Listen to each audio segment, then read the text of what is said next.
So for this presentation, I'm going to talk about internet scams, phone scams, and how to avoid them. My name is Jessica Taylor. I'm the founder of Lean Nerds. We help with web development and automations for businesses. And we also have a nonprofit called Computer Repair Lab where we take donated devices from the community, repair them, give them back to students in need. So one of our core values is service to others. So that's why I'm here today, to just educate you about scams and how to prevent them for yourself and your family.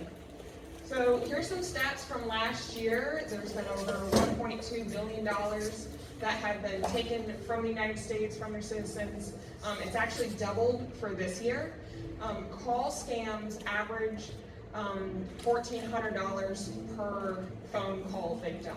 So these are the kinds of things we're talking about, and a lot of the people here may think like, I'm smart, I'm not going to fall victim to these types of scams.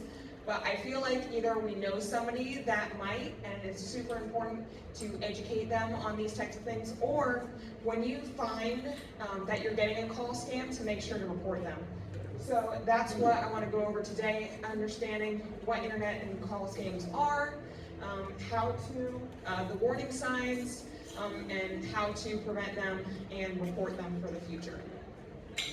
So the different types of scams, so there's things called phishing scams, where basically you want to think like fishing into a pond, where people will put out those links that we were talking about a little bit in the beginning, where it'll look like a company that you worked with before. It could be Bank of America, Wells Fargo, Facebook, or anything like that, where it'll say, hey, click this link, log into your account to confirm something. It could be an order confirmation or anything like that. And what you want to do is not click those links. You want to go directly to your banking website or whatever website that is to check on it versus clicking a link, because what happens a lot of the times is these links have forms that will track your information. You'll click on that link, you'll log in, and now they have all of your login and passwords and things like that. So the Nigerian prince scams, this was more common about 20 years ago. I feel like we know a lot about this, where they'll email in and say, hey, I'm an African prince and I have a lot of money, and can I send you money for you to send it back to me? And this is transforming more into calls that you can get from fake loved ones, or they'll say your son's in jail and I need bail money. And with those kinds of things, it's the same sort of thing where they'll ask you to send money, or they'll say, hey, I'm going to send you a check for you to cash, and then you send me part of the check. And it's called money mules, which we'll get into. There's tech support scams, so these are different pop-ups, or you'll get a text to your phone that says that you've been hacked. And it's the same sort of thing. They'll ask for, they'll call you, they'll act like they're helping, and they'll ask you to download a software that will basically give access to your computer. And while that's happening, they're downloading your files, or getting all of your passwords, saved passwords information off of your browser. So we want to make sure that we're preventing that entirely. Lottery prize scams, as we're getting into a more difficult time where money is a bit tighter, it's a lot easier to think that people are just going to give you free money, and that's not what happens. So they're hoping that people are desperate and will fall for these, kinds of like Facebook posts or lottery things, where if you put information about you, they'll contact you back and say, hey, give me your address, or your Cash App or something. And by getting that information, they're going to get that information from you and eventually go into your bank account and take your money. There's also romance scams. This is happening a lot to elders as well. People get lonely and they start to talk to people online, and they'll say, hey, I need money because my brother has cancer, my son has cancer, or they need money for something, and they probably talk to this person for several months, and they'll ask for money. So making sure that our friends and family aren't falling victim to these kinds of things if they're showing signs of wanting to send large sums of money, or wanting to go to the bank and withdraw a lot of money. So where do these information, where does the information come from that they're getting from us? How are they getting these phone numbers and things like that? Over the past 10 years, with the rise of the internet and us putting our information into things, company breaches have been huge. We have, Yahoo was a huge breach that happened. Target, social media quizzes, any of those quizzes that are like, what kind of fruit am I, or what kind of Disney princess am I? Anytime you click those types of quizzes and put in your information, what you're doing is you're giving them their login, your login, or access to your post information, where you may be posting about your friends and family. Could be, I see a lot of people sharing, we have a new driver in the house, and they'll have their license information. That's all personal information you don't want to share on the internet. I literally just saw this yesterday. And so if we see posts like that, make sure to tell our friends and family that's awesome, but it's not appropriate for the internet, because it's, once it gets put out there, it can be used against us. Social media posts where it's what's your first job title, your favorite food, those are kinds of things that a lot of us use. Yeah, those are security questions that are used for passwords and things like that. So making sure we have secure passwords is also super important. So once they get this information from us, it may come in the form of a text message where it'll say, you have this tax rebate from the IRS, click this link, enter your information and get your money. Don't click this link. Report these numbers. The more numbers that we can get reported, the more that these cell phone companies can shut these numbers down, so that it's not, hurting other people. So it may seem funny or great that oh, I didn't fall victim to this scam, but if you can report these, it's less likely that someone else is going to fall victim to it. There's also the money scams. So this is happening where basically people will ask you to put a lot of money in a box or an envelope and send them money. Again, acting like a loved one that needs bail money or anything like that. This has happened recently. I don't know if anyone watches the news, but these kinds of things are happening a lot more, where police will intercept.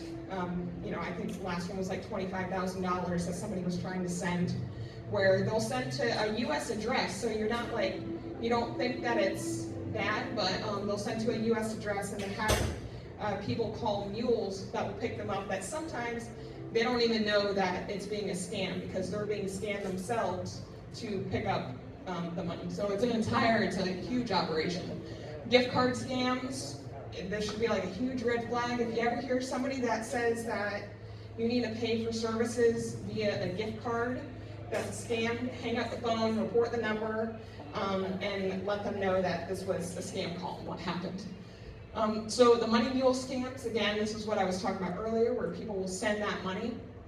On the other side, the money mule that is picking up the money is promised employment. So there's types of Facebook posts you'll see sometimes where they'll say, hey, this is going to give you a couple $1,000s a week or whatever. And what those kinds of jobs are sometimes is go pick up money at a certain address and then bring it to another location, where it'll just be a package. So they just intercept packages and they transport them somewhere else. That way it's harder to track them. So making sure that if you hear of your friend or family talking about that they got a certain job and they don't want to talk about it, and it sounds weird, let them know that these are the kinds of things that could be happening. All right. So this is kind of what it looks like. So we have the victim down here, and then the mule, which is the person that may not know that this is a scam at all. And then the supervisor, which is normally in the US, and then we have the scammer, and that's normally the person that's making the calls and things like that in India and the other countries. This does happen. Sometimes there are scammers located directly in the US, but a lot of the times it's just being transported out of the country. So once that money is transported out of the country, it's really hard to get that back because the Indian governments, a lot of the times, they just don't shut these places down. So just something to think about. So the warning signs, we have the unsolicited emails and messages. If you're not expecting something, just delete it, contact the service directly. Too good to be true offers. If it's all of a sudden you're like Publisher Clearinghouse, you won like millions of dollars and you didn't apply for anything, don't do that. It's, again, we want these things to be true, but if we want it to be true, it's probably not. Poor grammar and spelling, so this happens a lot where, they're in a different country, they use a translator, or maybe they try to write English. If it doesn't sound right, don't trust it.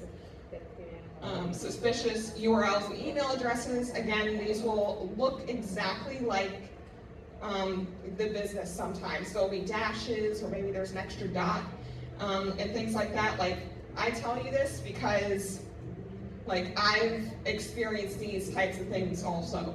And this is not like an age thing. This can happen to anybody. So we want to make sure that we're always on the lookout for these fake websites and emails. So how do we protect our information? So secure passwords, creating strong passwords. A lot of the times, because I work with websites and businesses, and I find a lot of businesses don't have strong passwords, and they have their company and then they have their customers' information all attached to that. And a lot of these scammers are targeting these businesses directly.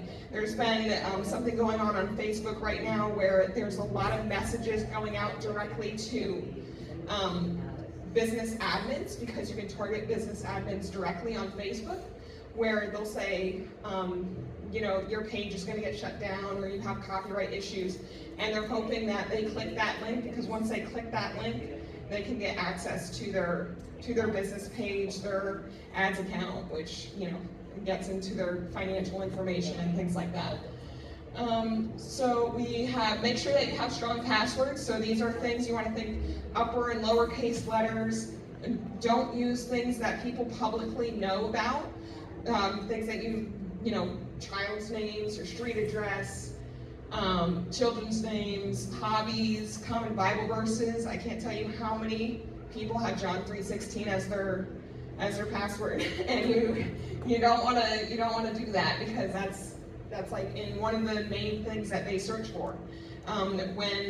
When hackers happen, what they're doing is called brute forcing passwords, and that's basically where they just put in the most common passwords that have been used, and to try to log into your whatever account you may have. And if you have the same password used across a lot of devices, and they find the password to one account, and they go and they try to use, again, Bank of America, Facebook, whatever, Amazon, whatever services, LTUs, they have a huge list, and most likely a lot of people are using the same logins for all of these information. And what that means is once they get into one, they can get into everything else.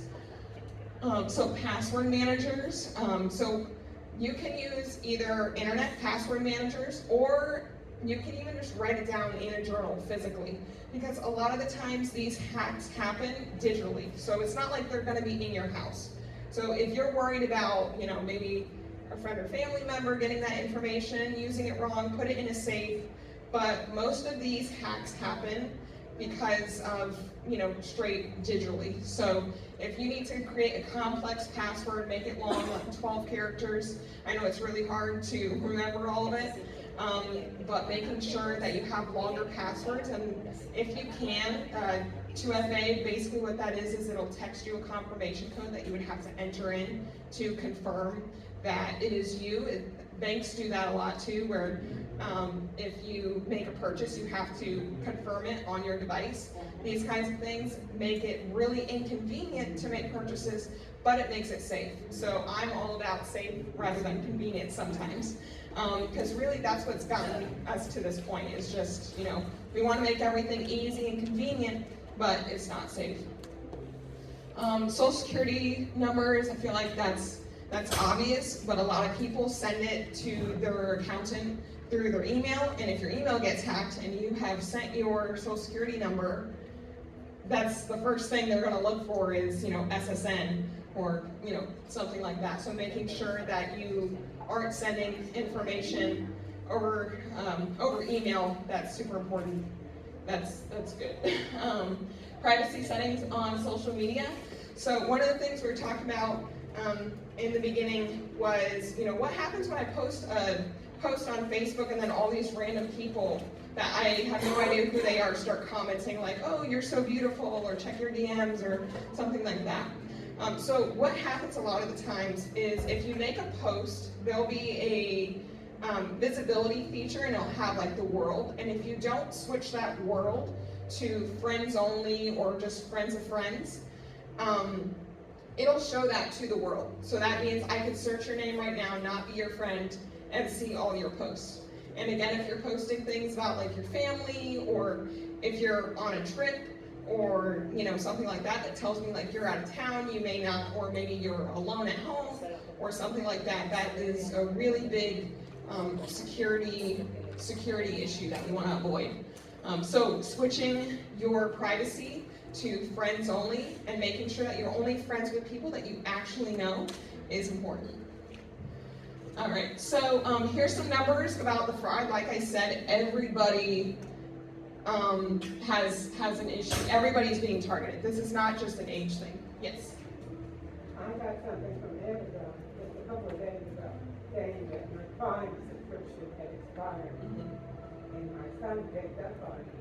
He said that it was a scam. Unfortunately, I had already answered it. I didn't know how to So just so everybody knows, yeah, so there was an email from what it seemed like was Amazon Prime that said that the subscription had been canceled. The best thing to know if it's real or not is to go directly to your Amazon account, not through the link, because sometimes they'll include a link that says click here to log in. Don't click that, because that was the, they want you to click and give your information, because if you give their information, then they can log into your account, and we want to make sure that they're not able to log into your account. You need to close that email, go to Amazon, log into your account, and see if the Prime is active, which you can do by adding something to your cart. And if it says that something's Prime still, then it's still active. I tried to unsubscribe to people who constantly email me, especially a lot of the retail. Yeah. And it used to be that it went into scam. Yeah. Yeah.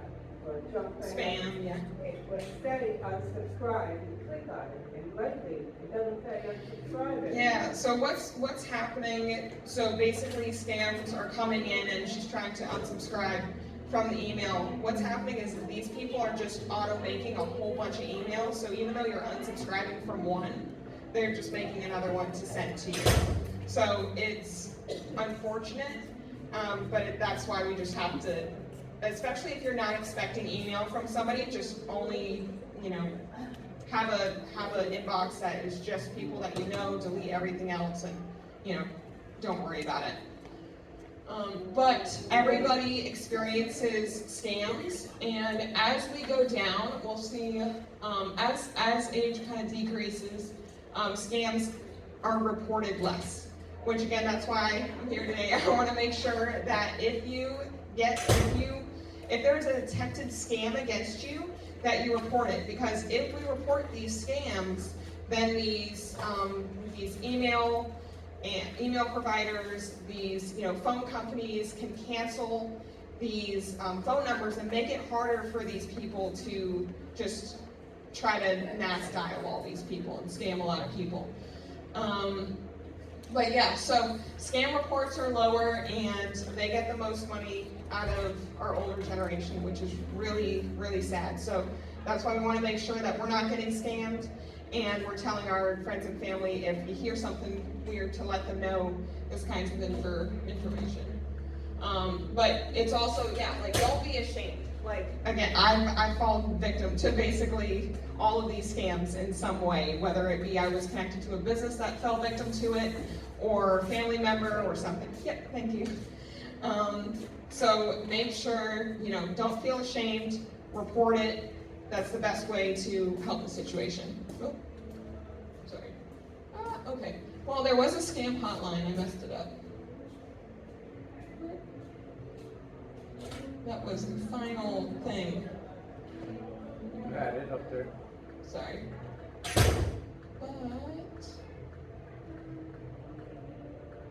Okay. But this is the elder hotline. So if you're about the age of 60, this is a free phone line that you can call for the email scams, the phone calls, anything like that. I have pieces of paper that have all of this information also at the front of the front desk. So make sure you pick one of those up, share them with your friends, because you can, if you have no idea, because again, this isn't like my daytime job, I'm not selling you anything, I'm not in security, I just know about scams and tech. So make sure to call this number and they can report all this information for you, so then you don't have any complex forms to fill out, because that's their full-time job. So any questions? Yes. I'm a public person, being a realtor, and my profiles are all public and I post to everyone. How do I protect myself? Like, So best thing I like to do, because it's the same way, is to post like a day like late. I know that's kind of hard sometimes with events, but I know especially like women, I feel like it's more of like a kind of more unsafe thing. But posting where you are at a certain time, if other people, while it's going on. exactly, yeah. So like saying like I'm at the store, which means like I'm not at home, or Right. you know, nobody else is in the office with me. Like Right. it seems like common fun things, but that's one of the most important things. Not, you know, making sure that customer information is blurred out is super important. Making sure that your passwords are secure so that you're protecting your customers' information, using the passwords. If you have to log in to a customer's account, making sure, like what I like to use, I use like LastPass, but there's also like 1Password, where they can share their password privately in a way so that you don't even have that information, because, and making sure that you have some kind of cyber insurance so that if there is a data breach on your end, that, you know, there isn't claims filed against you. She wanted to ask you that if it's also when you get make emails or tests, probably email, they send you about jobs, they do fill it out this application, that's also Yes. scam. Yeah, so especially if they're on Facebook and they're like, this is however much money a day, those are the money mule scams a lot of the times, where it's like you'll pick up money and,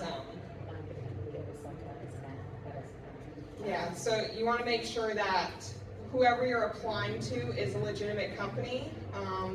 You can apply through Indeed, because they're going to protect your information, so applying through a provider is the best way to do it. Any other questions?